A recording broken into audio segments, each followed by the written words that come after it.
Okay, we're gonna get into some active core breathing. Now, the reason for doing core breathing, first off, it's gonna help you activate your core. Very important. It's breathing beneath the shield, is what it's called, to be able to engage your core and still breathe is really important when you're doing any kind of heavy lifting. It's also really just important for everyday activity. But one of the major things for most people struggle with, they don't realize they struggle with, is that we are active chest breathers. So we breathe into the upper lobes of the lungs and we never get into the lower lobes because we just breathe right into our chest. Now, this is going to cause lots of different issues. First off, you're never getting full amount of oxygen into your lungs, which is a problem, but it's also going to make it so that your nervous system is never settling. So there's a lot of benefits to this for a warm up. It's good for core activation and wake up before you do true core big activity, whether that's planks, heavy lifting like deadlifts, squats, presses, swings, or smaller movements like dead bugs or glute bridges. It's valuable for all those things. So this is a really great place to come to, especially if you struggle with anxiety, struggle with your nervous system being in overdrive, but constantly being in fight or flight. Or Fraser Fawn, being wherever you are in a heightened dysregulated state, or just in general, struggling with your pelvic floor or your core activation. So we're going to get into it. You can absolutely do this standing and seated. It is much, much, much more difficult to get into it. So I'm going to recommend that you come onto your back and you lay down for this one, okay? Now, modified is going to be having your legs bent because it's going to make it easier to get that control without having your low back elevate. If you start to advance, you start to feel really good about it, then you can definitely extend your legs out. Okay, so but for the sake of say this is the person you're ever doing this, we're going to bend our knees and plant our feet. Now, I want you to think about as you get started in this. So if you have had a C-section, I want you to find your scar and place your fingers on either side of it towards the front of your hip bones. Okay, so you're gonna feel a little bit of tissue underneath there. Typically, you'll feel a little bit of muscle, especially if you push against it. Like you can push your fingers down and push your abdomen back up into your fingers, and that should help activate a little bit as well, just so you know where you're holding on to. Okay, now I want you to actively on your inhales breathe in through the nose, and I want you to sip air toward your fingers, so filling your belly as much as you can. Exhale, push down with your fingers and slowly let the air come out like you're pushing air out of a straw.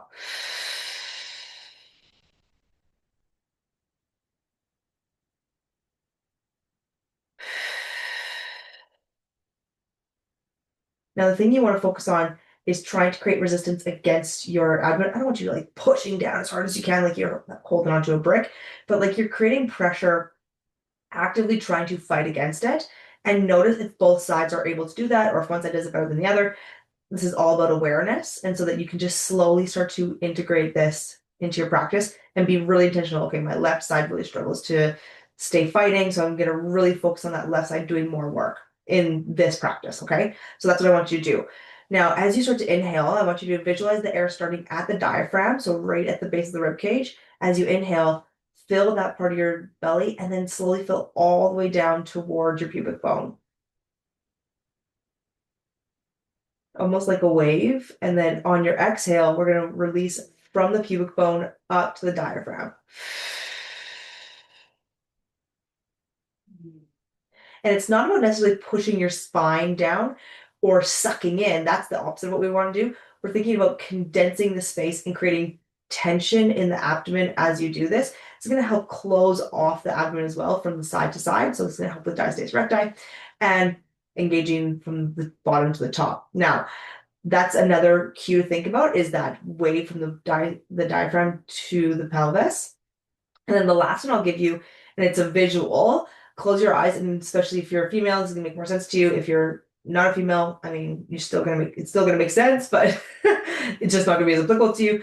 Think about as you inhale. I want you to think about opening through your vagina as you inhale, creating space in the lower part of the body and right in your perineum. And then on your exhale, I want you to sit through a straw, close everything back off together in your perineum, in your vagina there, okay? So think about inhales to expand, not only expanding through the belly and through the ribs, but also expanding all the way down to the base of your core, which is your pelvic floor, right? So using your inhales to expand, create space, release tension, and then exhale to pull everything back together like you're pulling the bottom of a box or a corset together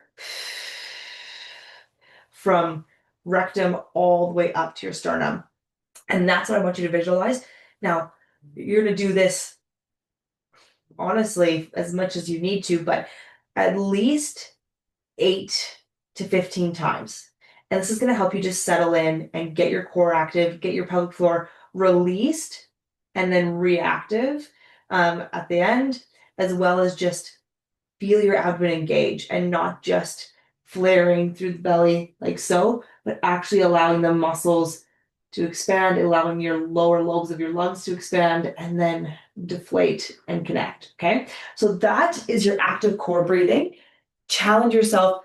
First few times, go without your hands, pushing, creating resistance, and just allow yourself to get into some belly breathing and then add the resistance in as you go. That's going to make it so that you can challenge it while also building the habit, So you got to build the muscle and then challenge the muscle. That is your active core breathing. Enjoy not only the process, but the benefits you're going to get from it.